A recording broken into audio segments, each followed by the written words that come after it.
Hello, hello. How's everybody doing out there? Talking shit Tuesday. A lot to talk about, specifically C8 ZR1. We're beating this dead horse because it's been a busy news day.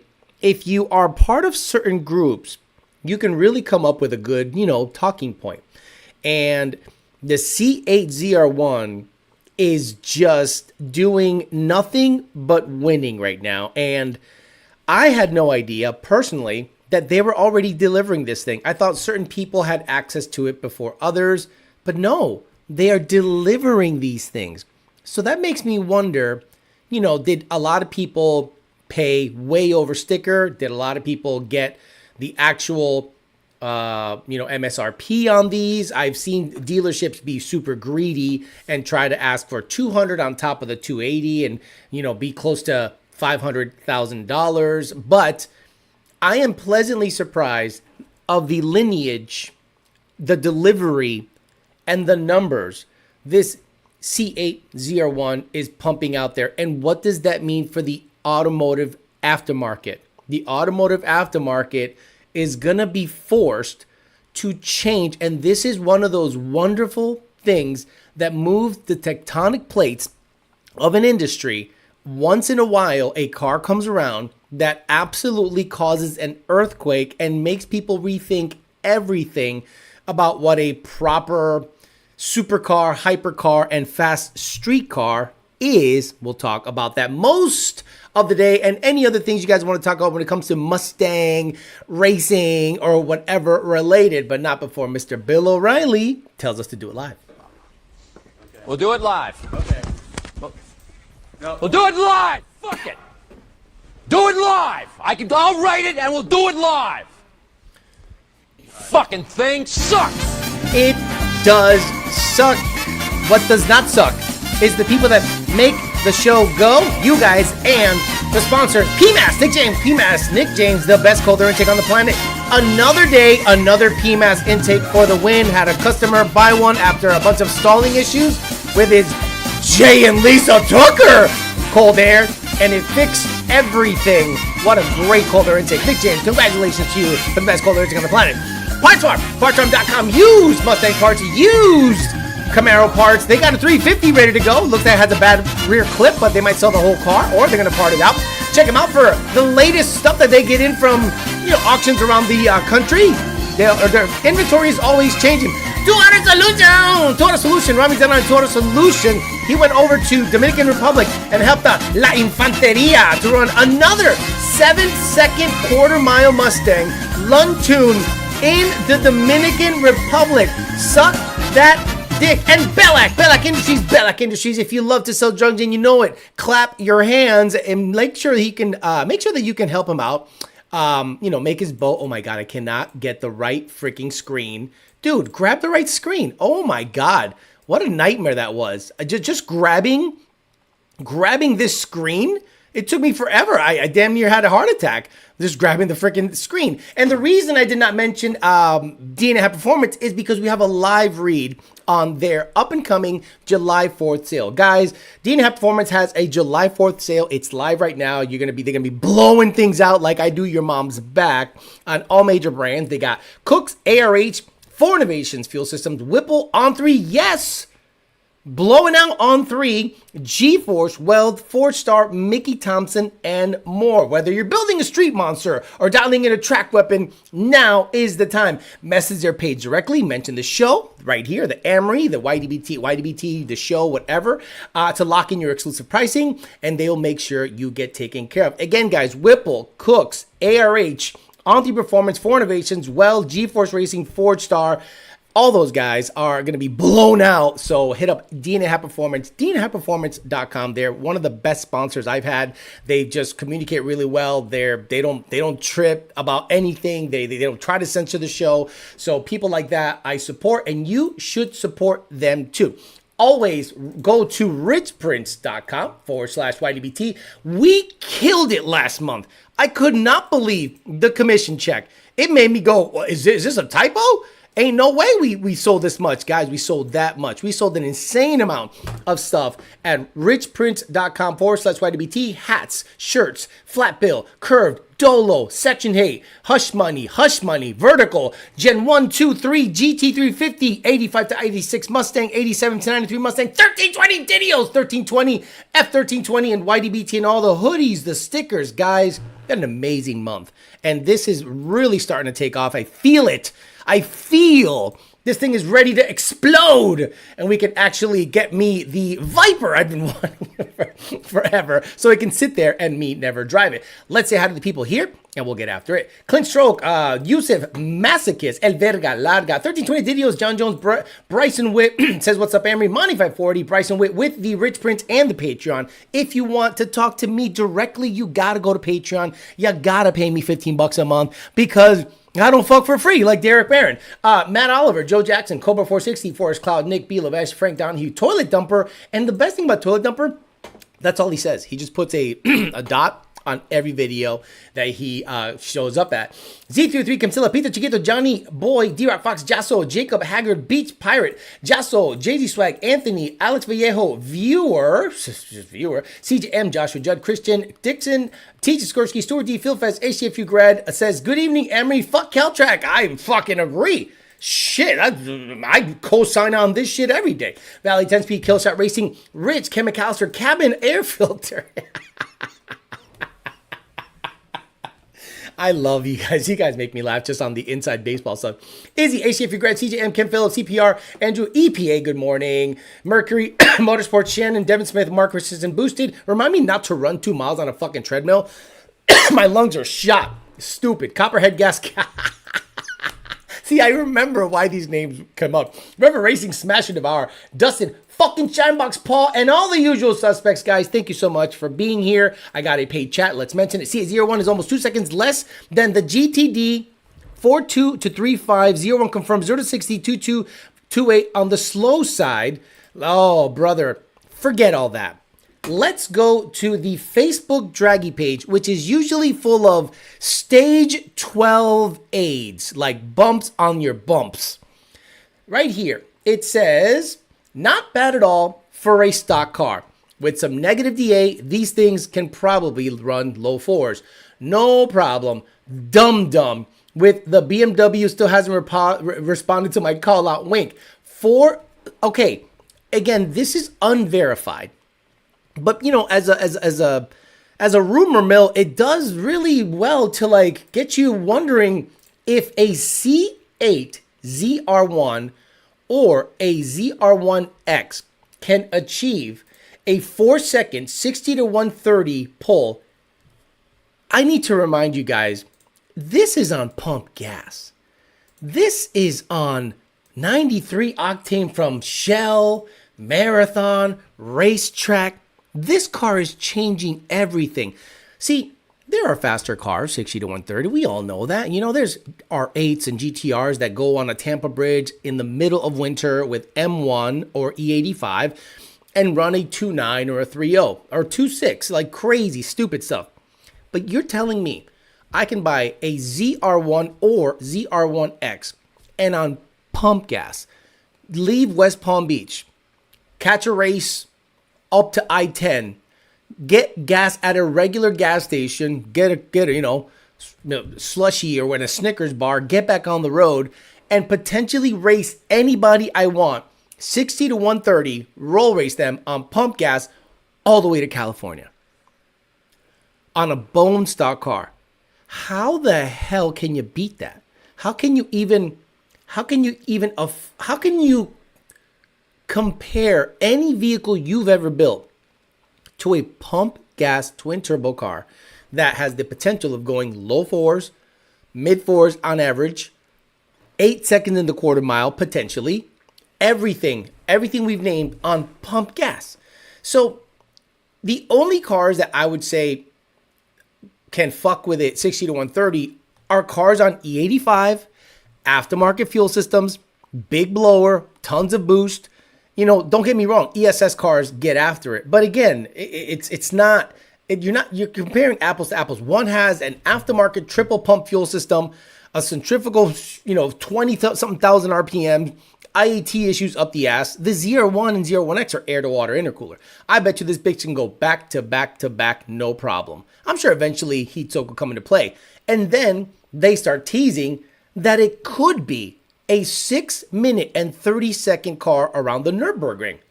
So that satisfies everybody. You like to drag race? 8-second car. That car is as quick as the white car I just bought. A full-blown race car I cannot drive on the street. Okay? 8 seconds in the quarter mile, supposedly. 60 to 130 in the fours. Top speed of over 220. Pump freaking gas, and Schleckenbergs can take it around and it actually performs well according to all of the rumors. You can say anything you want about the C8 platform. You can say anything you want about everything. You cannot deny the performance metrics that it's pumping out there. So how can you respond to this? An aftermarket builder cannot build this. I'm sorry. Try it. Please try it. Try to build a pump gas car that goes 8s in the quarter. Schleckenberg's pretty good. 60 to 130 in the fours. And have really no issue. Like just kind of getting around. This thing comes with a warranty.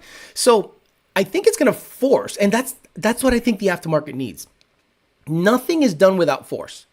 Everything that happens that is let's just say a difference maker, happens by force. And I think this is the trigger point of a lot of people, because now your fully built car has to look out for a bone stock Corvette. Your fully built car that you thought was really badass, you're going to cower. Electric cars are going to go, maybe they still have the advantage, but not by much. And if not by much, they're going to go, okay, this Lucid Air Sapphire is $200 and something thousand. So's the ZR1 and ZR1X is probably a little more. But we're not talking markup. We're talking about what the MSRP is. And I can't be so sure that that thing won't beat me. And if you're only racing to a quarter mile, sure, maybe the electric car has, a leg up. But if you're going anything past it or on a roll, give me the fucking ZR1. The turbo, the high end, the stability, the top end, stop it. So I think it's a huge positive, but I think a lot of people out there are pearl clutching, clutching their pearls like, oh, the GTD is still going to be badass. Did you see every time news comes out about the GTD, it's worse? Every single time you hear something about the GTD, it's worse. The performance package, the cost of the splitter, the cost of the carbon inserts for the mirrors, $5,000. Ford thinks that's a Porsche. Ford goes, well, Porsche gets away with selling $20,000 wheels, so can we. You don't have that pedigree on the street. Yes, you have track pedigree, but on the street, you don't got that cred. The Mustang is known as the cheap alternative. Okay, the Charger, Challenger, and Camaro were always more expensive. But this was always the car you and I can afford and get after it. And the last car I bought new from Ford was a 2019 Mustang, 0 miles. Actually, I bought 2 new Mustangs. I bought an 18. It ended up being a lemon. Transmission broke, fuel pump broke, engine started making noise. They actually resold it to somebody. Wow, big faux pas. Then I got into another one, and it was, I think, 40. So it went from 38.5 to 40 because it had the nicer wing, and it was a 19. So it had downshift rev matching and all the cool nannies. And I was like, wow, this is a cool car. So I got into that car for 40. Now you can get into a new Mustang still for low 40s, no options. I mean, no options. You could probably get into a 24 leftover still on the lot. No one is buying it because it's not a blank slate you can do something that you want to with. You can put a Roush blower on it. You can put a Whipple blower on it, run 9s. Then what? Then what? What happens is this. After you're bored with it for a year, you sell it. The clientele, the people that buy that car to race it, they do 60 to 130, 4s a couple of times, and they're like, all right, I'm going to sell it. I'm going to do something else because you don't have the option of growing. Once you hit a low 9 or a high 8, you are stuck because you don't have aftermarket support. So people got tired of waiting. And they're like, I'm just going to get rid of it. And they move over to the BMW world, or they move over to other platforms, because those are the type of people that buy the new iPhone every year. Every year a new iPhone comes out, they buy the new one. So this disposable society thought process has bled down into car culture. And the people that bought the 24 wanted the clout, wanted the latest and greatest. And they thought, well, maybe I can, get some internet points off of this guy. And they did. And then they got rid of it. The ZR1X is not, I get it. It's very expensive. I get it. It's not for us. But the car represents what is possible. I've always said that the big three have the ability, the know-how, the tuning, the engineering to build a Billy Badass car. And I did not think Chevy was going to do it. I was seeing how the Z8, the C8 platform was doing, and I started perking up. You saw it. You saw it. I started perking up when the E-Ray started going out there and running 10.6s NA hybrid. I went, okay, wait a minute. You're telling me I can buy an all-wheel drive hybrid. I can drive it in the snow. I can daily drive this thing. I can go and it runs 10.6, 10.7 like it's its job all day, every day on pump gas. That's fast. That's fun. It has all the amenities, all the nannies, all the comforts, creature comforts. What's wrong with that? Then I thought, what the hell could the ZR1 be? I knew it was going to be fast, but not this fast. So are you guys looking at the GTD and going, wow, the wave that was the GTD, because it was the only thing that people were talking about for a little while, crested, flattened out, and washed up ashore, and people forgot about it because there's a fucking tsunami with a T, tsunami, called the ZR1, and behind it is a world-ending wave potential ZR1X. And I don't know what the hell that thing's going to be. So it'll be very interesting because Chevy has already announced it, delivered parts, delivered units, and now are teasing Schleckenberg Nurburgring times under 6 minutes and 40 seconds. And the GTD's 657 does not matter because, one, it's built by Multimatic. Number two, it gets beat by 20. It can't get beat by 20 seconds. Holy shit. If it gets beat by 20 seconds, stop it. He's already dead. We'll talk about it. What do you guys think? Do you care? Have you seen some of these crazy times? The 1,000 horsepower, the 1,000 rear wheel horsepower dyno, the 4-second 60 to 130, the upcoming 6 minute, 30-second potential Schleckenberg time. I cannot believe it is all happening on pump gas. We'll talk about it. And there's some people I think are finally realizing that the dual overhead cam platform is superior. Right, Chevy guys? Now you can't suck. How can you look yourself in the mirror and talk highly about a ZR1 and a Z06 that literally took push rods away and said, let's make a 5.5 liter flat plane crank, dual overhead cam, twin independent variable cam timing, more chains than brains. What the fuck happened now, dickhead? All of a sudden, more chains than brains seems to be the thing. And I've been singing the Coyote praises since it came out. Now you guys are on board, just like I said you would, pussy ass motherfuckers. You guys are now sucking that ZR1 dick. Yes, Chevy did a better job with that engine, but let's not mince words here. They didn't put an LT in it because it would not perform the same, not even close. We'll talk about it for a little bit and talk some shit.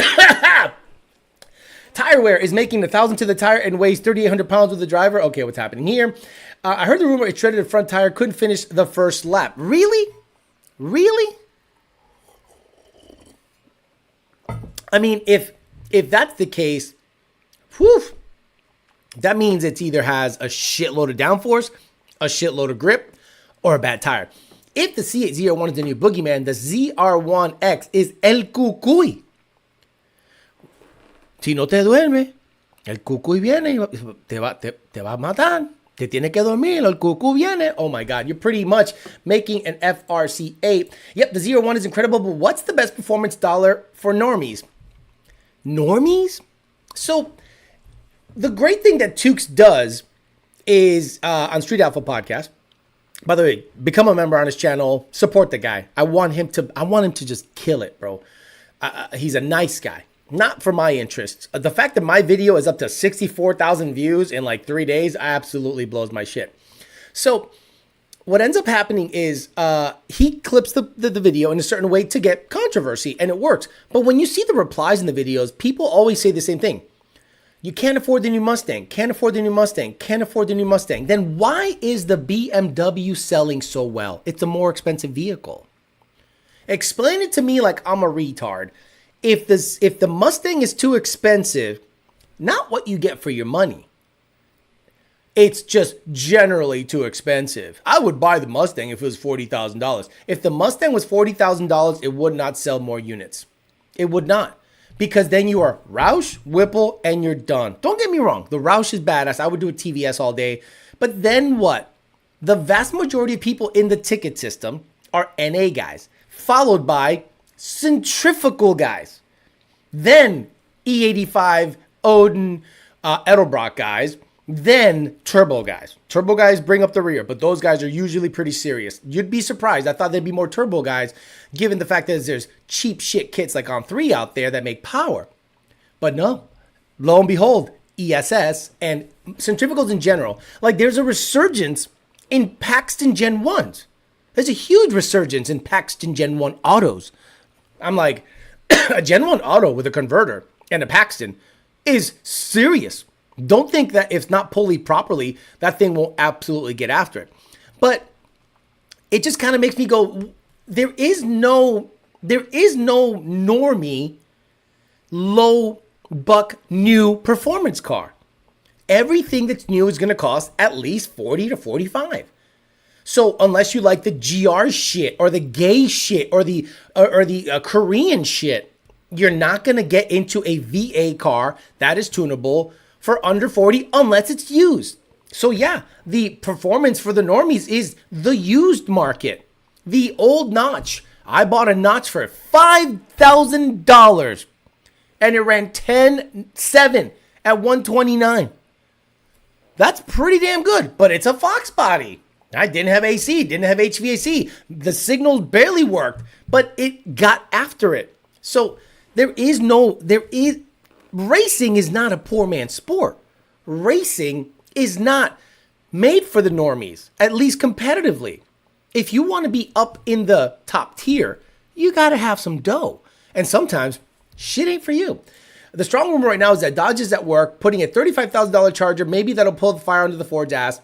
If that don't, I don't know what. No freaking way on God's green earth is Dodge making a $35,000 Charger unless it has a V6 in it. That is not going to happen. $35,000? What, you think Dodge is going to go, you know what, we're going to take one for the team and lose a shitload of money. Here's a $35,000 Charger, 500 horsepower with a warranty. No way. No freaking way. The driver mod says, previously a 24 Mustang owner, put the Roush blower on it and then sold it 8 months later. I got bored on it and preferred to keep my 200,000 mile Ford Fusion over it. Love the Roush though. Like to hear it. Regardless, the Vet is badass. The Vet is so badass. Now, GM is giving their best work to China. The Corvette is the only exception. Right.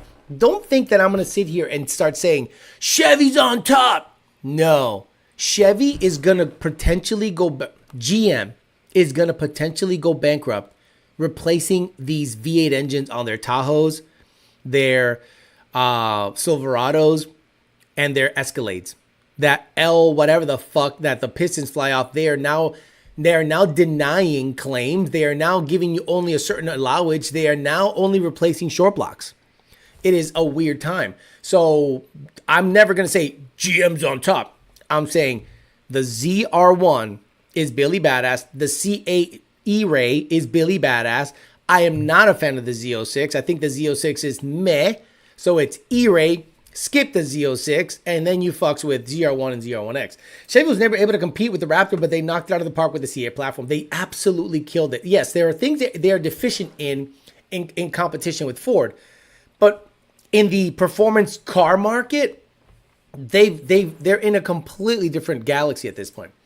Thanks for getting this new edge out, Alex. He picked it up this afternoon. Keep informed of the crank fueling. Smiles per gallon. Yes, Manis. James Manis, I think. Boy, tuned great. you didn't load the right tune. So it was shifting at 7,200. I'm like, dude, load the right tune.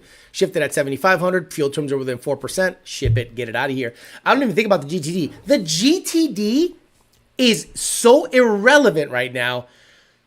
If you bought it for clout, you might want to turn that motherfucker in. Because the only place that car is going to be noticed is at a Ford show. But if you go to Cars and Coffee, I'm looking at the ZR. The GTD, cool. But if a ZR1 or a ZR1X shows up, I'm like, who do you think I'm going to gawk at? I'm going to gawk at the GOAT, the twin turbo 5.5.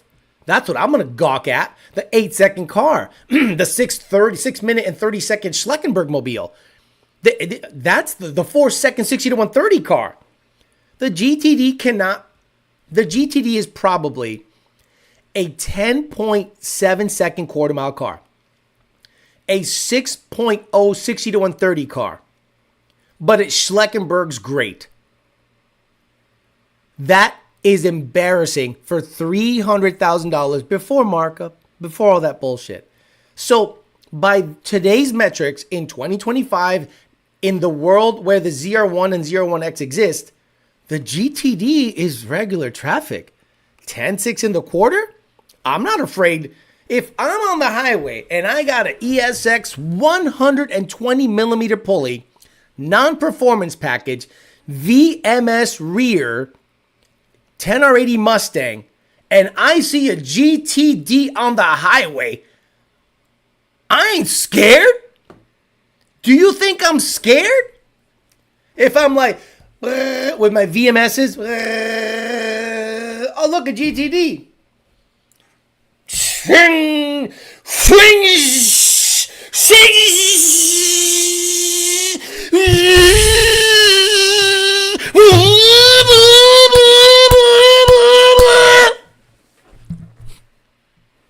Where the fuck's that GTD at? He got off the last exit. He didn't want you to complete the pull. Well, let me get out of here before he pulls me by 747. A cholo working in the patch. Orale, you see that shit right there? That's one of them stupid ass GTDs, man. I heard it turns good. Hey, there's no fucking Nurburgring in Texas, pendejo. Let's go. No, this has pedigree. This turns really good. Why don't you turn on my dick? Turn on my dick, pussy. Let's go.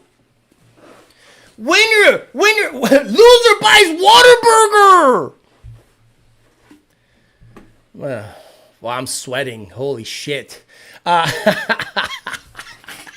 If I'm on the highway with one of Turby's steel block 352s, I won't be scared of a GTD. Nobody is scared of a GTD. Ain't nobody. Hey, when you pick up your GTD, asshole, and you make your first payment and it's like $4,500, pendejo, don't take it outside. You know what's out there? Whooshing ESS cars. Whooshing ESS cars, bro. You can't tune it. Ain't nobody gonna be like, hey man, you want a road course for pinks? Nobody says that, stupid. You better keep that shit at home and wait for Sunday morning when ain't nobody outside. And you're like, all right, let me take it out now. I got a Cars and Coffee at 9 a.m. at the local Dunkin's. That car is only going to be seen at Dunkin' Donuts. It'll be like the fucking Yeti. It'll be like Sasquatch. You never see that motherfucker except like, oh, hey, have you seen those GTDs? Yeah, no. I think they only come out at 9 to 10 a.m. on Sunday morning. Any other time, them bitches at home. And the fucking Corvette, it's outside. It's like, quarter brick, half a brick, whole brick, hey. Quarter pound, half a pound, whole pound. Let's go. You want to go, motherfucker? I'll go right now. From a dig, from a roll, whatever the fuck you want. Let's go. motherfucker GTD. 9 a.m. to 10 a.m. on Sundays is the only time you see it. Like the motherfucking Sasquatch. Shut the fuck up. Stupid. You bought that piece of shit. GTD owner would just call ICE, right? You better have immigration on speed dial if you see an Edgar with VMS's. Imagine he beats you on front foundries. This motherfucker's gonna disrespect you so much, he ain't even gonna put skinnies in the front. He's like, yo, you should take the front foundries out, man. I'm only racing homie in the GTD. Oh, keep them on. It handles better. Only rears. A mild bolt on C701 is praying to run into a GTD. Mild bolt on C7. Bro, I'm wishing. My GT500? I'm looking for GTDs. I wish you could come up on my shit. A ZR1, I'm like, oh, fuck, I'll race you. But I know I might get beat. Imagine the competition on the street for a GTD is regular traffic. ESS cars at 12 PSI, Whipple cars at 10 or 11 PSI, E-Force cars at 10 or 11 PSI. The GTD is going to get rocked by all of them. It's a 10-second quarter-mile car, a low 6-second 60 to 130 car, and it only Schleckenberg's good. Embarrassing. So yeah, that's going to be the reality of owning a GTD. You're going to get beat by every fucking thing out there. So you better not be out there racing. You better just go to Cars and Coffee, bring out your chamois, bring out your Meguiar's fucking, detailing spray and your California scrubbing thing, duster. And yeah, you're fucked. Imagine having a 4-second 0 to 60 and 2-second stacked class 8. At what price do you consider an E-Ray just to learn the CA platform? I'm never looking to learn any other tuning. I'll be honest with you. I don't give a fuck about that right now. What I care about, the problem with E-Ray is I won't be able to tune it. I don't want to learn the language. There are great tuners out there. I don't trust any Chevy tuner. Fuck all you guys. I don't care. Because I don't know how you operate. I don't know your thresholds, your highs and lows, what's acceptable, what's not acceptable. I'm good. $80,000 is my entry criteria for an E-Ray. GTD can't beat exotics at Cars and Coffee either. Rogue. Oh my God. The GTD will only be seen at like hot rod Cars and Coffees and events. Because if you go to a real Cars and Coffee, there's a Zonda there. There's a Yesco. There's a SVJ. There's like Billy Badass shit there. And you're just a wide body Mustang that can only turn. ZR1 with J Money serving everybody. Imagine this is the ZR1 when he's like, I'm outside. I'm looking to fuck around with J Money serving it. I'm man. The ZR1 is going to be so gangster that I'm telling you, it's going to be great to watch. Borderline ghetto motherfuckers picking on people. I would pick on people because if you beat the ZR1, you have a faster car legitimately. But if I go outside with a ZR1, quiet, chilling, I'm going to look for any McLaren. Come fucking get it. Any GTR. Anybody can get it. And if I lose, cool, you're faster than me. But I'm not afraid of anybody if I own a C8 ZR1. Just think what the C8 ZR1 will do with intakes and downpipes. Sheesh. Now, okay, hold on. As far as I know, there's no tuning available for the Z06. Okay, let's start talking. Who is better equipped to tune a C8 ZR1? A Chevy guy that has never tuned dual overhead cam, independent variable cam timing? How many Chevy tuners do you trust to fuck with a car that like doesn't need meth shoved down its throat? Like, what do we do now? Well, tuning's tuning. Unless the Chevy language, the Chevy architecture lends itself to a lot of protection, I don't think a lot of Chevy tuners that you know right now that tune a push rod deal can fuck with that heavy. Who can? GTR guys. R8 guys. You know, guys, I know, I get it. The fast cars are Motec. So theoretically, Motec's tuning them. But the people that have the best experience with twin turbo dual overhead cam cars are probably going to have the best shot. The problem is the language and the access. Ford has a specific language we understand, and we have access to everything on certain platforms. Chevy, who knows? Who knows? You know what I mean? So I'm not saying the Lunds are going to do it because they have negative interest. The car is going to be so niche, it's not worth it. But interesting if they decide to have a customer say, hey, man, Global B opened up. You guys keep it. I'll pay you 10 grand and then see if you can tune it. And I'm like, oh, okay. But I don't think that'll ever happen. How long did it take for the C8 tuning to come out? I think a couple of years. San Clemente and RSF cars are coffee are RSF cars and coffee in SoCal are full of super fast exotics. GTD will only be seen at autocross events. Edgar's and Truqueandos ain't scared of GTD either. La Mamalona? Dude, if you're a GTD guy and you...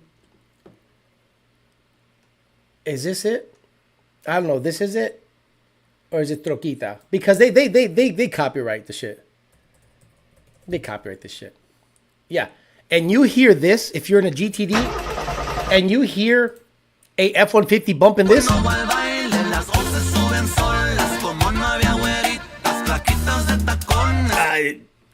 Take the next exit. Park it. That motherfucker is spooling up his daylight kit.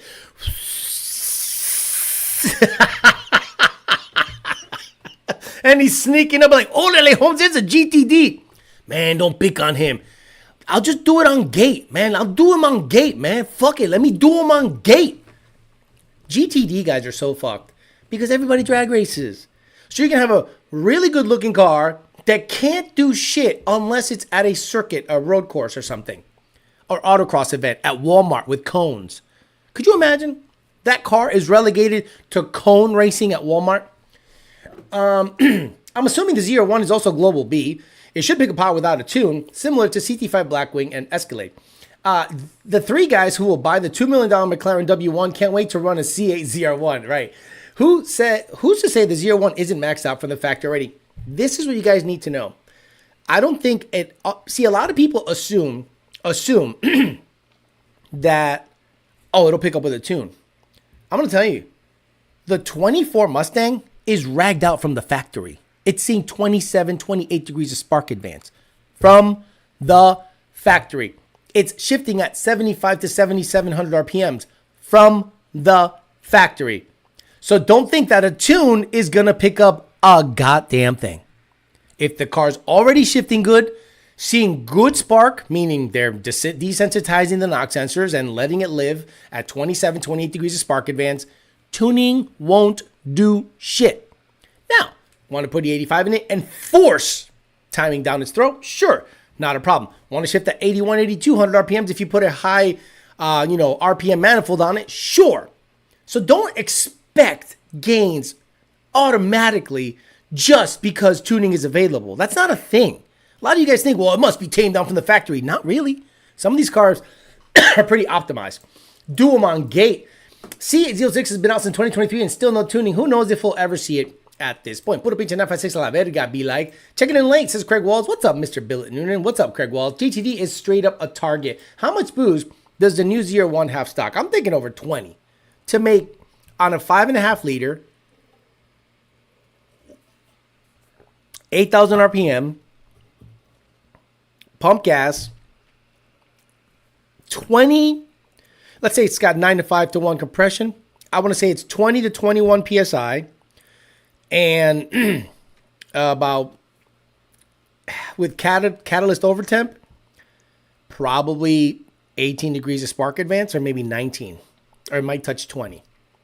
It's a dual overhead cam motor. So I'm suspecting it has 19 to 20 degrees of spark advance, 20 pounds of boost, that should be about 1,000 at the wheel based on displacement boost. And again, it has like direct injection on the exhaust side, like not exhaust. It's got weird shit. It's got very weird shit that helps it along. So they over-engineered this thing, which is good because it just makes a bunch of power. A C8 ZR1 tuned with downpipes and race gas. That's the thing. Race gas. But who's to say that this thing isn't perfectly balanced? Who's to say that if you open up the downpipe, the torque will be gone? You know what I mean? But I get it. You throw in some more spark, E85, supplement the fuel system, because you don't just... I don't know how much E85 you can get away with on this car. You know what I mean? But you might have to lower boost, but you can raise spark. I'll be honest with you guys, I don't think there's a lot in it unless you have to start modifying it, meaning bigger injectors, 30 pounds of boost. And then what are the limits of this block? What are the limits of the head gaskets? What are the limits of the pistons, rods, whatever? So I think if tuning does become available, boy, it's going to be tough to improve on this car. How do you improve on an 8-second car? You're going to start running into issues like the DCT. Again, the DCT does not have any access anywhere. That's what's limiting this thing. The DCT is taking a motor that makes 11 or 1,200 horsepower, the 2020 GT500, and that car lives in the 9.0 to 9.2 range. Some have sprinkled 8s. Imagine 11 or 1,200 horse and you are stuck 9.2, 9.0. So just because you add a bunch of more power doesn't mean, well, now the tuning is opened up with the ZR1, it's going to run 850. Not if the transmission tells you to fuck off. Look at what happens with Boost District. Boost District still does not have access. They have some access. There is no access to the DCT. So, I don't know. Honestly, any real enthusiast who enjoys cars and half a brain will take a GTD. Shut the fuck up. Ain't no way you're serious. Thank you for the $5. That's the most... You should have burned the $5 and it would have been a better use of that $5. But, love you. Your opinion. It's your opinion. You know it's wrong. It's your opinion. Man, 20s for boost, factory warranty, crazy. Low compression. Think about it. Mustangs to make 1,000 wheel, depending on turbo size, engine efficiency. I'll give you an example. Let's say this is a hopped up GT350, but just with a lot more technology. How much boost does it take to make 1,000 wheel on a 350? But that is high compression. Okay, now let's take the other argument. How much boost does it take to make 1,000 horsepower on a GT500? 2020 and up. Over 20.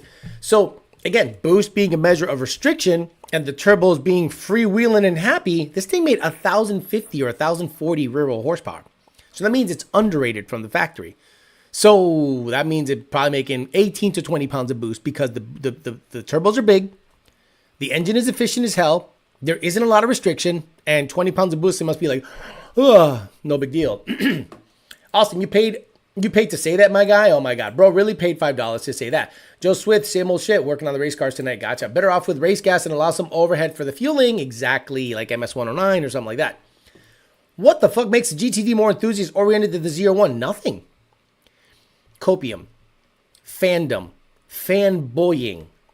Because enthusiast? What is an enthusiast? Is that code? Is that a dog whistle for a guy that doesn't race? The GTD is a race car. The GTD is a race car. So you're saying enthusiasts should buy a race car and not race it and respect it because it's a better car than the ZR1. What the fuck are you talking about? Are you saying people that invest? Because let's be honest, the old Ford GT, it wasn't badass. In terms of, for its day it was, but now you look at it, you're like, cool car. But in terms of like performance metrics, you weren't impressed by it. Austin, that was the dumbest statement. And Kenneth Gwynn paid me $50 to tell Austin he has the tism. Tran got the tism. Ford doesn't need an over the $250,000 mid-engine car. Ford needs a sub $80,000 mid-engine car. Thank you. You would not be excited for a mid-engine, twin-turbo, rear-wheel drive car. People, and I don't understand it, get excited over the new Ford GT. I'll be honest with you guys. I don't get it. I look at that car and I go, expensive. Like, that's the first thing that comes to my mind. I go, boy, that's expensive. I don't go, that is so badass. I don't look at any new Ford GT and go, holy shit, that's so badass. Nope. What car do I look at that is modern that I go, oh, a Viper? And it's arguably not that great of a performer. But what does the Viper do well that the GTD does well too? Turn. But guess what happens? You throw twin turbos on that stock ass motor and you have 1,000 robo horsepower monster. You throw turbos on a non-tunable GTD. Fuck out of here. Diddy Dweller. Enthusiast equals a Diddy Dweller. Is it code for a guy that doesn't race? Yep, that's actually a good way to put it, Alex. Enthusiast means I don't race. You know, I'm not a racer. I'm an enthusiast. I like everything. But I race everything. I've raced my Escalade. There was a fucking Tahoe next to me. And I knew this bitch wanted to get over because she wanted to pick up her kid. My bitch, she should have got in the right lane. So you're going to get behind me. And we take off. Oh, there it is. But luckily, the Escalade had a little bit more power. And the bitch had to yield and get behind me and make it to her kid's school. Fuck it. I'm raising everybody. Excuse me. Sorry. I was yelling. There's a pro and con of making a Mexican accent. Pro, funny. Con, fucks up my throat. Hey, yo. 18 psi in cold air at sea level, 24 psi in heat or elevation. GTD is a Mustang trying to be a Porsche. License the Pantera name or something similar. Stock a Coyote in it. Build a badass mid-engine chassis car. Instant sales. They will not do that. Well, if Farley is trying to make Mustang like Porsche, that would be the next evolutionary step. Mustang has always been front engine rear drive. Always. So was Corvette for a very long time. They had flip-up lights. They said, fuck flip-up lights. You know, Aero lights. Then they went weird lights. Then they kept the front engine rear-wheel drive. Then they said, fuck it.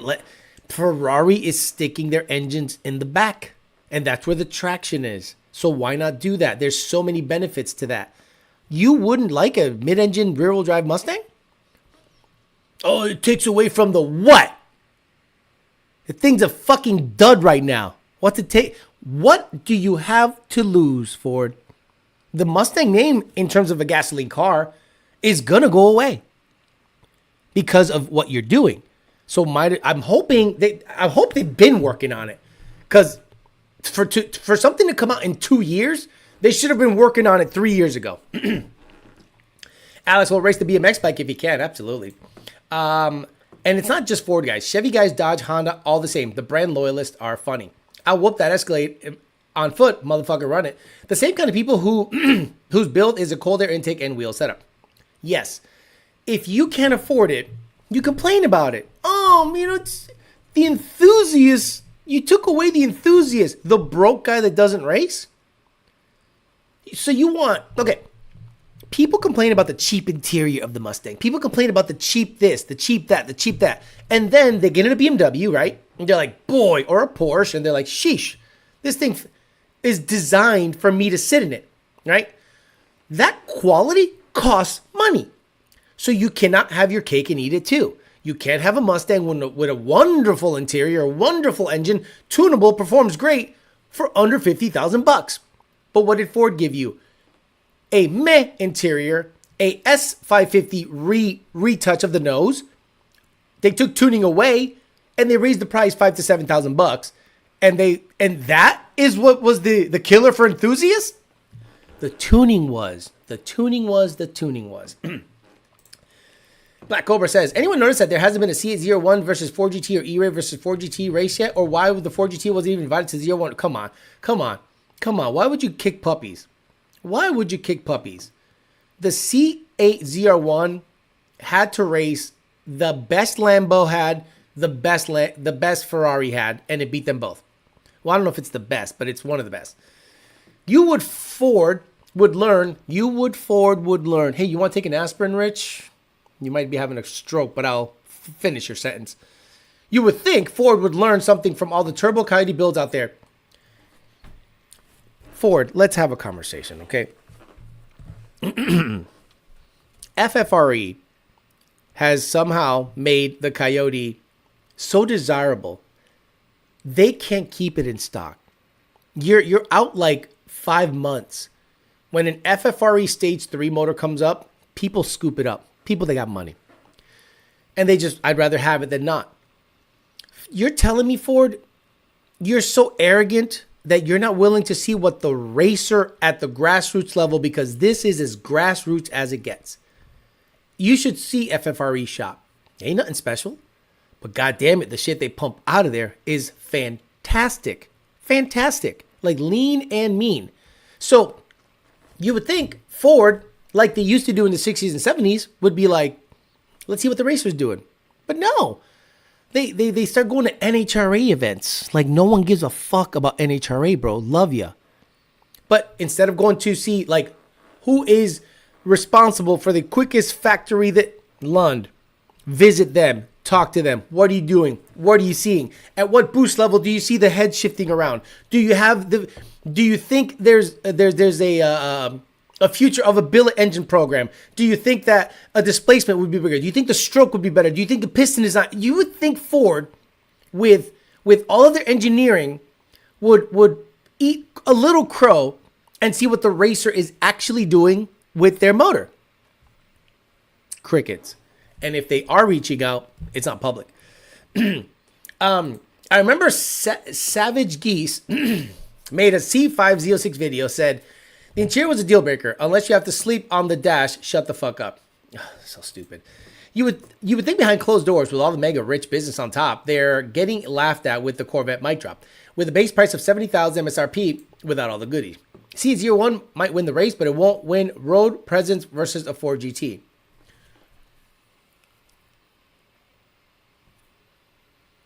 Can you shut the fuck up about road presence? Road presence? A patinaed Studebaker has more road presence than a Ford GT. A Rat Rod has more road presence than a Ford GT. Road presence does not win anything. Road presence. Road presence. You know what? That ZR1 is faster, quicker, looks better, more efficient, runs on pump gas, but it sure as fuck doesn't have the road presence I do. Then a Rat Rod with a skull shifter over the moonroof shows up with zoomies on fire. And then the Rat Rod guy goes, that Ford GT might be technologically advanced and all this shit, but does not have the road presence of my Rat Rod piece of shit. He said road presence. Road presence. Road presence. You know, imagine the Car and Driver article. While the car does not perform as good as the ZR1, is efficient as a ZR1, make as much power as a ZR1, stops as good as a ZR1, accelerates, turns. It sure as hell looks good going down. A Rat Rod? Holy shit, look at that Rat Rod with the fire coming out of the pipes. Oh, whoa! Anyway, what the fuck was I saying? You see the Knight Industries 2000 and a Ford GT. Are you going to keep staring at the Ford GT, homo? I'm like, oh, Michael Knight. Look at Michael Knight. Kit. Turbo boost. Ejecto-cedo, cuh. Road presence. He said road presence. My mom's minivan has more If I see a Shelby Daytona, I go, oh! Did you see the fucking... That thing does not have an intercooler. Look at it's front wheel drive with a Shelby stripe.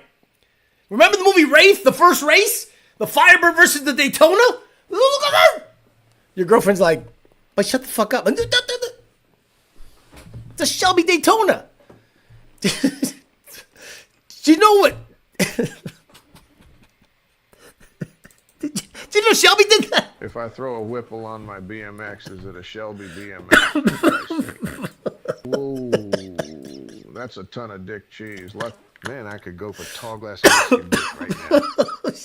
You know what's better than chewing on a dick first thing in the morning? Chewing on two of them. Unbelievable. So yeah, road presence. Get the fuck out of here with that. Nobody cares about road presence. Love you. It's gonna be a lot of clips from this one. I'm dying.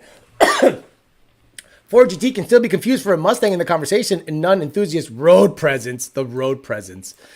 All attention isn't good attention. These stand kids with clap cars scraping down the road with road presence. Hey, what do you want to build that stands out better than a Ford GT? A cambered out Acura? Okay. Hey, look, check it out. Everyone's looking at us. You know what also has road presence? A car on fire. Look at the car's on fire. What the fuck? That car's on fire, honey. I sure noticed that. Oh, a couple Ford GTs go by. Boom, boom. Car's on fire. Road presence. Not the dick cheese. If Alex sees a DeLorean, he'll shit himself. Bro, if I see a DeLorean, I'm like, did you know the guy that built that car sold drugs to fund it? The sticker says, okay, whatever. My dad has a low mile 87 Shelby Daytona Z. Is it white, like the one in the Wraith? A chick giving a dude roadhead in the convertible Dodge Sebring has more road presence. Yep, the C8R also won Le Mans, so Ford can't even say, well, at least the Ford GT won Le Mans. You know, you can tell you've lost the better car argument when someone brings out the Le Mans card or the Nurburgring card. The car can't 60 to 130, car can't drag race, car can be tuned. Le Mans card! Like, can someone send me a meme of, like, you know, the guy sweating and there's two buttons and it's like, GTD doesn't perform as good as blah, blah, blah. So you just see, like, you know, Nurburgring or road presence, like, and he's sweating because it's not fast. It's expensive. $20,000 for a lip, $5,000 for the inserts for the rear mirrors, and it runs 10. Bro, 10s. The ZR1 looks exotic and the GTD looks like a regular Mustang with a body kit. No, it doesn't. The Mustang stands out. It has road presence. Oh, boy. A twin-turbo Gen 3 has more presence, especially on some Bellax. Flame Tomb Infinity has road presence. I didn't know that about the DeLorean. That's actually pretty sick. The dude sold drugs. DeLorean drug scandal. Dude, it's great. I'll do the AI thing on Google. The DeLorean drug scandal refers to the arrest of the and trial of John DeLorean, founder of DeLorean Motor Company, on charges of cocaine trafficking in 1982. The controversy and debate was the case raised questions about the government. Okay, forget. Financial distress. DeLorean's company was facing severe financial difficulties when he was approached by a drug smuggler named James Hoffman. The FBI informant Hoffman, who was a convicted drug smuggler himself, faced potential prison time and became an FBI informant to reduce his sentence. The operation was Hoffman proposed a scheme to DeLorean to finance a cocaine deal and ultimately became the sting operation set up by the FBI. DeLorean was arrested in 1982 after a meeting where he was presented with a suitcase full of cocaine. He was secretly videotaped examining the drugs and making incriminating statements. DeLorean's trial. Okay, so basically he was entrapped by the FBI. Big surprise there. Big surprise. Could you imagine the FBI was like putting guns on the street? Well, the price Talar, and they're like, "Oh, well, you're this gun's illegal." Well, you handed it to me, yeah, but now you have it, so you're under arrest, criminal. Could you imagine that? Oh, you got to go. You're under arrest. What a way to go. Ford GT didn't even win the Le Mans. It won the second tier class, kind of like the GTD, but can be the second fastest American car at the ring next week. Micro records, suitcases of coke. ZR1 looks sick, better than the GTD, but doesn't have the road presence. Rest in peace, bought not built. Right? Le Mans and Schleckenberg, $500,000 for a slow car. Copium. DeLorean had a Volvo motor. DeLorean was a real dude. 15 years later, the EcoBoost went over like a wet fart. Even with the return of the SHO, the Explorer ST and F-150 and showing 4GT supercar sidebar, I saw an RHO Ram scoot from a red light. You watch that prediction come true. And the RHO be nasty.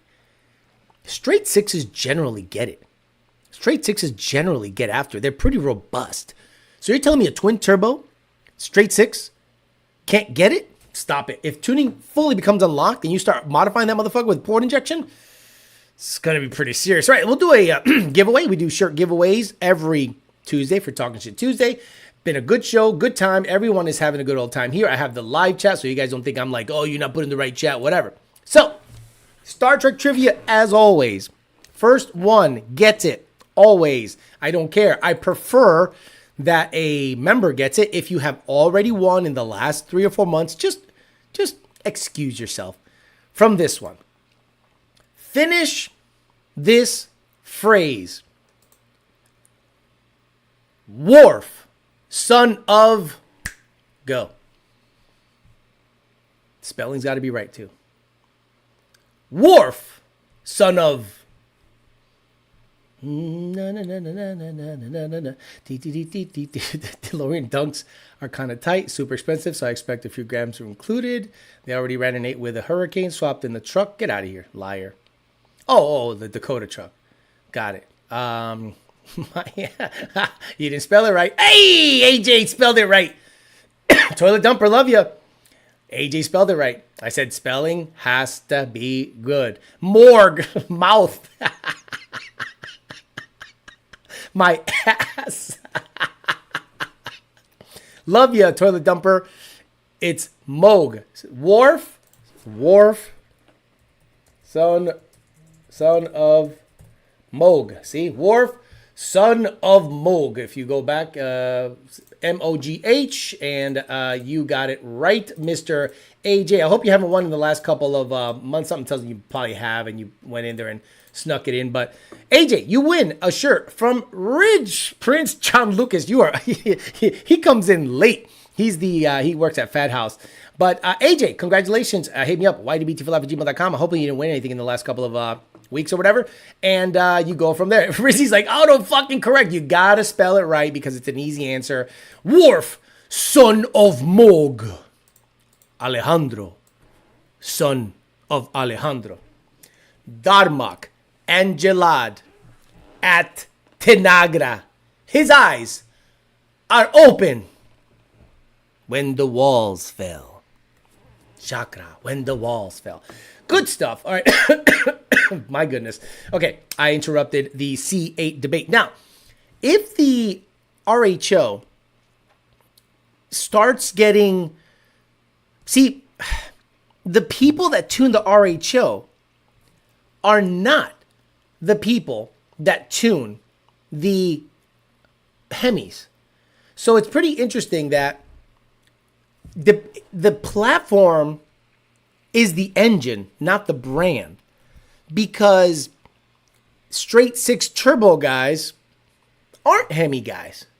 So I would more expect a BMW guy to get in with the RHO stuff. I would more expect the Ford Coyote guy to get in with the Z06 and ZR1 stuff, dual overhead cam, because of the, and you're now going to start seeing this. And I called it before. Esru Payne, Houston guy, good guy, love him, works out, stays quiet, has a cute little pup, nice guy. He hit me up. He goes, did you hear that a known import racer is going to now start fucking with Coyotes? And he's like, you called it years ago. And I was like, yeah, because the next logical step is to move over to a platform that you understand. So let's say you've been tuning GTRs, R8s, excuse me, Lambos, really high power, dual overhead cam stuff with Motec. So you know the language, you know the thresholds. You generally can go, okay, I'm fucking with VCT on R8s. I'm fucking with VCT on GTRs. I'm fucking with aftermarket Kelford cams and other people and stuff like that. So I'm very familiar. What's the next logical step if you want to go really fast? Coyote Mustang. It has dual overhead cam. It's rear wheel drive only in a Mustang. So it is not this all wheel drive fight all the way down the track, right? All of the really fast cars are all wheel drive. So a lot of them racing from a dig from FL2K and TX2K. So they get into a GTR. It's, you know, it's all over the place, but it gets down. R8, a little more stable, but still has its difficulties. Then someone says, hey man, I've tuned GTRs, or not me, I'm saying, let's say there's a tuner out there that's a Motec guy. And he's like, I've tuned everything with Motec, R8, GTR, everything. I think I got a handle on this Coyote stuff because it's race car stuff with Motec. Jump in. So all you need is a guy with money to be like, let me start fucking with this. So the guy gets in a S550, Turbo 400, nice burnout, bumps it in, and separation happens, comes down, and he's like, compared to a GTR, the bitch is smooth. Holy shit, I went 3/4 of a second quicker than I'd ever gone with a more powerful GTR because it is stable. The rear wheel drive American platforms are the chassis is figured out, right? These guys just do this shit cookie cutter at this point. So in my opinion, you're going to start seeing the cross-pollination of import racer that has money. And I'll look it up because I want you guys to understand what I'm referencing. Eshru Payne, thank you so much. This is 100% because of you. Sent me a message on Instagram and he was like, hey, you called this a couple of years ago. I was like, well, what did I call? He goes, you called the fact that this guy was going to start messing with, import guys going to start messing with Mustang. I'm like, interesting. So Instagram, Giddy28. You know Giddy. You know him from the GTR stuff and other stuff. So on Instagram, 4 hours ago, says, we had an amazing 10 years racing the imports. So many great moments with great teams. We've managed world records with them all. We'll always remember the hard work and achievements we were able to do together. Thank you all that were there, always involved in the GTR project. We will remember the ups and downs that it came with it. I think it's time we tried the domestic option, American Power. This jump to domestic was not planned. It's amazing what can happen from a conversation and a couple of pictures. I was never a red color guy, but as soon as I saw this car, I was interested in it. I know absolutely nothing about this platform, but I do know we want to have a fast, reliable car, and it can't be harder to drive than a GTR that always wants to kill you. They look amazing going down the track. It's vacation compared to a GTR. Smooth, drama-free passes, fast passes. Looking forward to seeing what we can do with the car. Brian from FN Motorsports will be supporting the car. Young, motivated, knowledgeable man. The power of youth. Excited about this partnership. At FL2K in October, get ready to spin. And their first event followed by TX2K in March, where you will actually go fast. See you at the track. And Eshru was in there ASAP. That's the guy, Eshru Payne. Give him a follow. Good guy. Hard to beat, a well-sorted coyote. So Giddy is getting into what looks to be a Billy Badass, well-sorted, built, spec'd out coyote. So again, if you have a motivated person that is willing to, first of all, you got to have the money, right? You got to have the money. I think you have a great opportunity if you have busted your ass in the import world. You come over to the American side of things and you're like, there's like 1,000 chassis builders over here. There's like 500 motor guys, right? There's the Noonans, there's the FFREs, there's the LMEs, there's the offshoots that you don't really hear about, but they're badass. Fuck, I got to learn what's what. And if someone can guide you in the right direction and go, hey man, this is what I would do. This is the transmission I would get. This is this and that. Do a lot of research. If you are a vetted racer that has had your teeth cut in the import world, you're going to come over to the American side of things and go, this is fun. But ultra competitive. A lot of guys are fast. A lot of guys are tight. So, not to say that the import guys aren't, but in the import world, you generally see every other passenger car break down, and then you see the American cars, the street cars, just A to B, generally, not all the time. So, I'm glad for him. I'm glad that he is jumping in. Maybe it'll give other similar racers the courage and the motivation to say, oh, Giddy's going over there? What's over here? Oh shit, there's really fast cars over here. And your fans, your import fans, can come over and watch your favorite ex-import racer duke it out with the Americans. And I think that'd be great because it's difficult to pair up an all-wheel drive GTR against anything. But if you have that knowledge from just racing knowledge and you can have an equally equipped car and just let's see who's the better racer, I think it's good for everybody. AMS former drivers. Gotcha. Wait, Alex. Is Tesla Plaid not the ultimate kukui? 60 to 130 in the 4s and low 9s in the quarter mile. Not anymore. It is because it's affordable. But it's electric. The Corvette can do it. Again, how did I start the show? I started the show talking about leaving West Palm, going to California, and on the way, being able to race anyone and everyone all day, every day on pump gas. And run 8s in the quarter mile. Come on. Look, the Plaid is badass. The Sapphire is badass. The Plaid is the best bang for your buck right now. The Plaid, you can go 9.2, 9.3 on the street, 4s, 60 to 130, but it's beatable. We've seen it. It's pretty beatable. And if you go more than 140 miles an hour, let's say you race until someone gets scared, you ain't got the heart. You're going to beat the Plaid because gas cars just need more room, and they usually take care of it if they have the same power.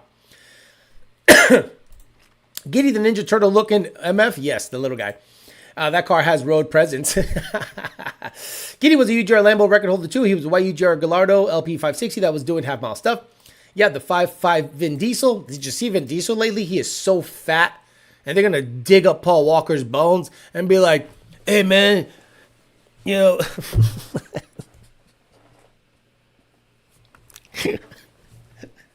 Who the fuck watches Fast and Furious anymore? Diamond Dealer Jeweler, cheaper on the pocket too from GTR. Diamonds in the rubble, nice. London never look at Nissan Infiniti 5.7 valve. We don't look at anything but Ford. My phone is having a stroke. Yeah, I don't know, not my fault. The car has great presence. John Lucas says, we started in the Mitas Evo market, building 1,000 horsepower Evos and such. When the Coyote came out, it caught our eye. That's a great point, John Lucas. You guys started messing with the Mitsubishi, Laser, GSX, Evo, DSM stuff. And the Coyote came out, and you took everything you knew and brought it over to the Coyote stuff and became one of you're the preeminent aftermarket shop that has connections with Shelby and Ford, right? Because when you see a Fat House sticker on a car, even if it's a stock computer, people go, oh, it's a quality build. Like, there is something to be said about the name Fat House. Now, others have tried. Others have tried to put a sticker on their car and be like, oh, what about puro pinche 956 GT500 on it? Nobody cares.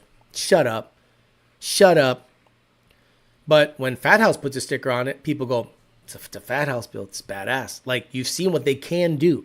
Now, you got to have the customer for it. You got to have the customer that has deep pockets. You got to have the investment. You got to have someone that's willing to do the work, willing to get after it. It is tough. If people don't understand how tough it is to stay on a program after, I'm sure, engine failures, transmission failures, turbo kit refreshes, all this fabrication, and just see it through, that takes, it's like, in my opinion, it's like working out, right? You work out for a year, you're not going to see any fucking results. You're going to see maybe a cut or two, but it's like, if you have no base, you will not see any improvements. But then after year 3, 4, or 5, you're like, that cut's looking pretty good.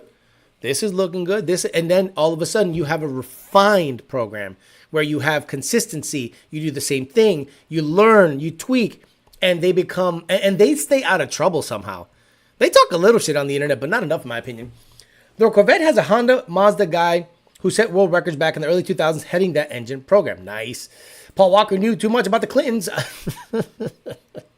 He didn't know enough about how to read a tire. Hey, this tire's 15 years old. Jamie says, Vin Diesel should have ordered the tuna sandwich. Carrera GT got road presents. No, Crest, I want to let you do a hot 5-minute comedy set. No, thank you. Sport badge equals 10 horsepower. Vin Diesel needs that supercharged Charger in the hall. His fat ass around. Thank God he announced his last Fast and Furious. He is so fat. You know what's great? You know what's one of the best things that happens? Right? When I saw Vin Diesel in the first Fast and Furious, I'm like, that guy's pretty jacked, right? And I was in my 20s. And I was like, all right, cool. I'm not a millionaire superstar. I am in way better shape than Vin Diesel. I can say I'm in way better shape than Vin Diesel. Like, not even close. Vin Diesel fat. What? That's one of the best things that you can do. Like, wow, that guy's jacked. Cool. Now I'm like, well, that guy's fat. I'm jacked. It's crazy. Gen 3 engine for sale. Long-time member. Thanks. Hey, how much do you want for a Coca-Cola? Oh, he's the Sinaloa cartel guy. It's the best engine ever. Guys, just buy it. Matter of fact, just give him money and don't even worry about the engine. Everyone just send Coca-Cola money. Please, please. Fuck. Just send him money, okay? Just.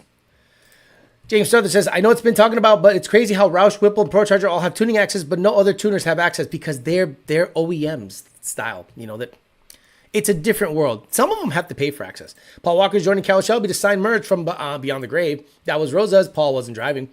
Fat and the Furious. Alex, what do you think about the 7.3 Godzilla? Shut the fuck up.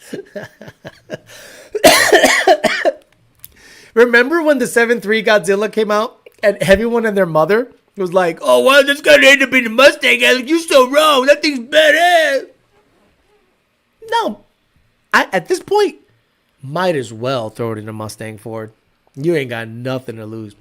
You don't need to worry about throttle response if you have a V8. Dom Toretto, Anthony Chill Unk says, Danny Yikes. Eddie says, would you take the Vin Diesel role of the movie? Absolutely. But my voice is a little high pitched for that, you know? I'd be making Mexican accents the whole time. They had Vin Diesel in a 360 deal. Buddy was fighting for his life. Sinaloa, and I ain't got that. Sorry, bad English.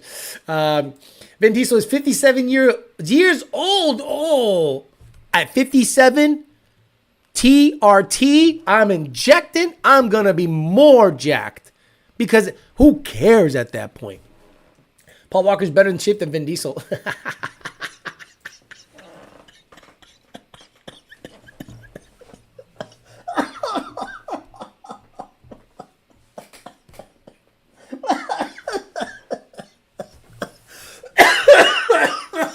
Holy shit. Paul Walker's in better shape than Vin Diesel. Oh. See, this chat, you got to understand it. We don't give a fuck. And we roast each other. We roast everybody, right? So if you are queasy and a bitch, this shit ain't for you. You get jumped in, you get called a homo nonstop, and then if you go on Patreon, forget it. We're going to find out what your bitch looks like. We're going to roast you to see if you belong in the Amory. Okay, it's basic training. This is basic training for the Amory. And if you graduate to like, I don't know, E2, 3, I don't even know the fucking thing, so I don't know. That's Patreon. And then we vet you over there. Alex, what's the power difference between a VMP Gen 3 and a Gen 3R max effort Gen 1 Coyote? It's the separation of power after a certain RPM. Joe Goodenough had a video out way back in the day showcasing the power difference between a Gen 3 and a Gen 3R. Now, the Gen 3R, in my opinion, is for super max effort. Like, if you already made 1100, but now you need to make 1180, then the R is the one. But it'll make it at a higher RPM. You understand the efficiency island is totally different. It's moved, everything, power and torque is moved to the right. So it's going to be lazy down low. So It's all about when you want your power as opposed to how much power it makes. Checking in late. Did we talk about the Dodge Dart? No. Why would we talk about something that Dodge hasn't announced? I'm not gonna talk about rumors. I'm gonna talk about what Dodge has announced. Yeah, I'm dead. It was the craziest thing. Paul Walker is in the trunk. No, I'm saying even bodies in the trunk. Savages. Do you think Paul Walker's last words were like, "I should have driven before he hit that tree"? It was probably shit. Everyone's last words is shit. Oh shit. Fuck. You know, like every time I get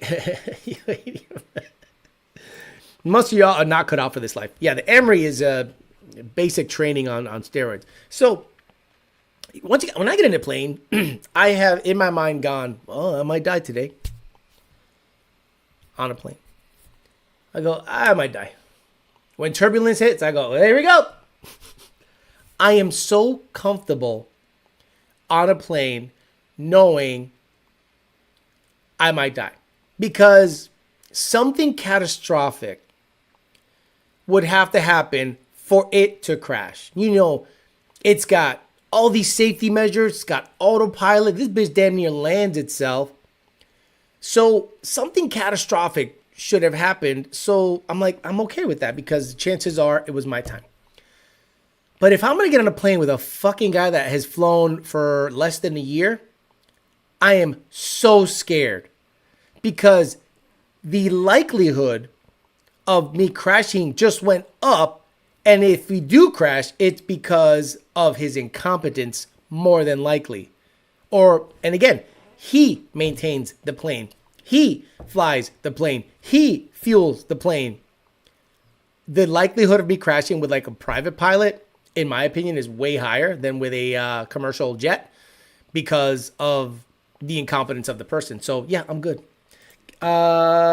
If I join the Patreon chat, I need a new name, less identifiable. I thought Vin Diesel was about family. Who cares? The family joke is over. It's been over for years. It wasn't funny when it first came out. You cannot be offended here. Accurate, Jaywalker. What I have to do to be part of the Amory gang? You gotta pay me $15 a month and go to Patreon, bro. And we talk all this shit. We talk so much shit there.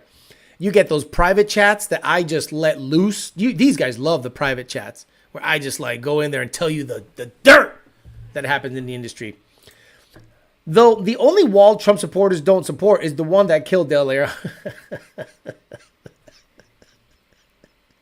When can we start making fun of that? Like I remember after 9/11, it was like, oh, you said 9/11 jokes? Oh, hey man, that's fucked up. Now 9/11 jokes are everywhere. When can we start making fun of that? Ed got the sub up. Gotcha. If I had to fly DEI Delta, I got away with messing around with a whoa. Wait a minute. Okay, El Verga Larga. Yeah. Wasn't he, let's not mince words here. Wasn't he fucking around with someone that's underage? El Verga Larga, I got away with messing around with a 17-year-old girl. Let's try these 15-year-olds tires. Paul Walker. Probably. Jamie Easton. Fuck it. Let it ride.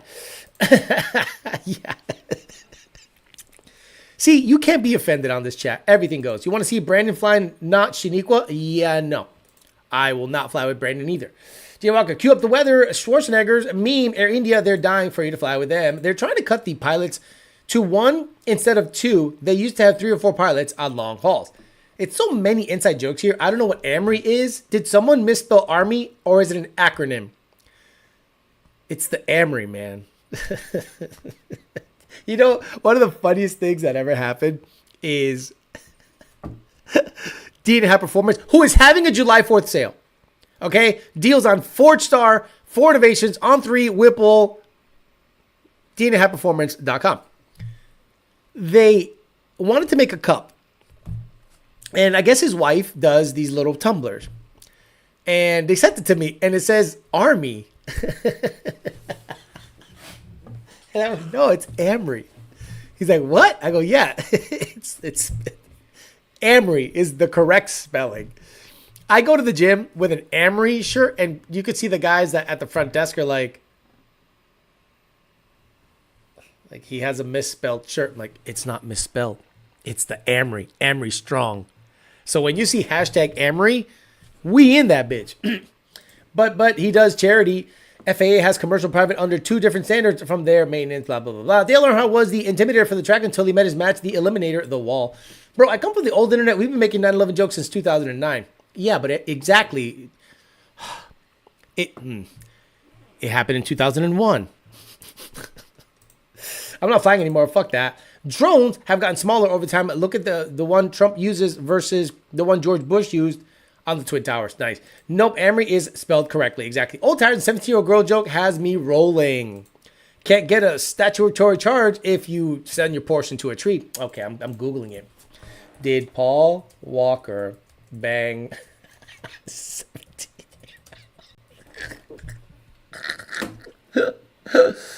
Multiple sources. This is the AI overview. I'm going to put it here so I don't get sued. Multiple sources state that Paul Walker began dating Jasmine Picard-Gosnell. Pichard. Okay, let me see what she looks like. Gosnell when she was 16 years old and he was 33. Boy, if that's true.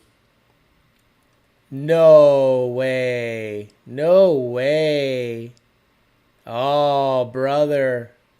You know, there's something about you, baby. Their relationship continued for 7 years, and they were still together when he died in 2013. At the time of his death, Walker was 40, and Pishnad Gosnell was 23. That's nothing wrong with that. I was 45 and dated a 23-year-old, but I met her when she was 21, not 13 or 16.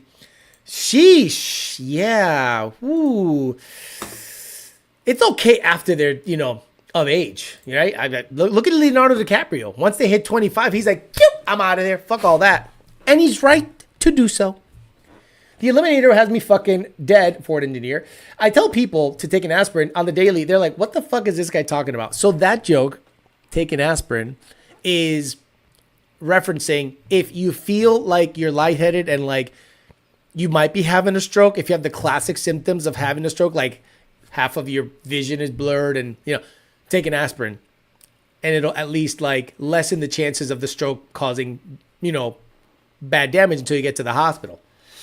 We lost Earnhardt to a one-way hit. He got an idiot in Palm Beach that hit the bitch every time out. Stop it.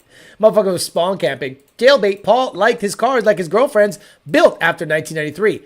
Hey, I dated 20-year-olds. Nothing wrong with that. He buy her a training bra. He had her on pre-order, but couldn't wait for the full release. That's some 1320 video Fred shit right there. Now, I can't take a man's wife, Jay Walker. That's a death wish I don't even want. She's only 17. Damn, old boy was robbing the cradle. Don't lie, Joe. Your videos are out there. Toilet Dumper, thank you for the money. Appreciate you very much. Joseph Lake says, Paul had to wait a year before he could relate to Winger's biggest hit song. She's only 17?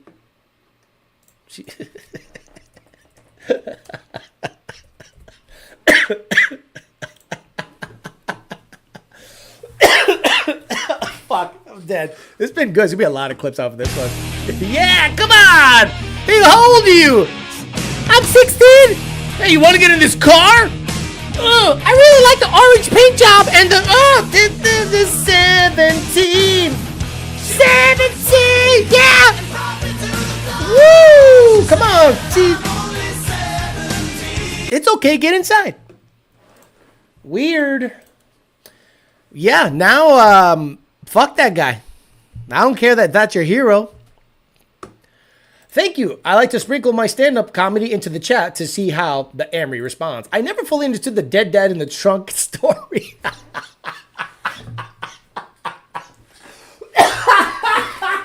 Fuck. The dead dad in the trunk. Look, I'm not going to get into the dead dad in the trunk story right now. That deserves like a half hour somewhere. Oh, the dead dad. Fuck it. We'll say a little bit. We'll go a little overtime. So, there was a point in time where the used car market was hot just after COVID. Stupid. And I sold my red car. Right there. Here we go. I sold my red car, $20,000. Some kid and his father showed up, and they were like, we're going to build it. They gave me this sob story, like, man, we're going to build it. Father-son projects. Okay, cool. I'm still going to, here. And I gave him the N gauge like a dumbass. I should have kept the N gauge. So then they, unbeknownst to me, they were just going to flip the car. So a week later or something, the car shows up all over Facebook for an extra $5,000. Nobody's biting on it. Everyone knows it was my car. They took the welds out. They threw on some performance package wheels, and they're like, 6F converted. Nobody cared. Nobody cared. Then all of a sudden, the price kept dropping and dropping and dropping. In a internet thread somewhere, the guy posted that his father had died and he needed to sell the car. So that I don't know what the fuck happened, but for whatever reason, the Amory got in there and they're like, well, does he come with the car? Is the dead dad in the trunk? Because the guy selling it said, well, my dad died. That's why I'm selling the car. So it became this weird dead dad in the trunk reference because I think you ended up finding out that he was lying about that shit, right? Am I wrong about that, guys? Like, he ended up lying. People found out he was lying about his father dying, or it referenced something weird. So then, for whatever reason, people started saying, oh, dead dad in the trunk guy. So when you need to grip or hook or something, it became, well, maybe if you stick a dead dad in the trunk, the car will hook or something like that. Yeah. Dude. It was so crazy, that whole story. It was like, oh, if you want your car to hook, the dead dad in the trunk. So if you see a red Mustang for sale, does it come with a dead dad in the trunk? The Amory does not fuck around. Like, I sold the car got flipped. Dad ends up dying. People started asking if the dead dad comes in the trunk with the car. It was like pretty freaking wild. So he wasn't advertising it. He was advertising that it was built on my channel and using my channel, my Facebook page, my everything to sell the car. And then people started calling him out on it, and they're like, that's Alex's old car. And he's like, well, my dad died, so I need to sell it. And then people just got on his ass about that situation. All right, guys, little overtime. Dead dad in the trunk story for you. Today we've had a great show. Little overtime for you guys. The ZR1, the Boogeyman, is legit, supposedly rumored to be 6 minute 30 seconds Nurburgring, 8-second quarter mile, 60 to 130 in the fours. They're delivering them. They're hitting the streets now. So be on the lookout. Unless you got an ESS car with a 90 millimeter pulley or 100 millimeter pulley with VMSs and E85, Kukui could be the ZR1, but we'll see what happens in the fall. That's when really shit starts popping off. I'm out of here. I'll see you guys on Thursday. We'll talk shit Thursday. Hang out. AJ, hit me up on the email. I'll get you that shirt. Let me know what shirt you want from richprince.com. Let me know the size of the shirt, the style, the color, and your address. ydbt4life@gmail.com. Guys, have a great rest of your night. I'll see you guys on Thursday. See you later. Bye.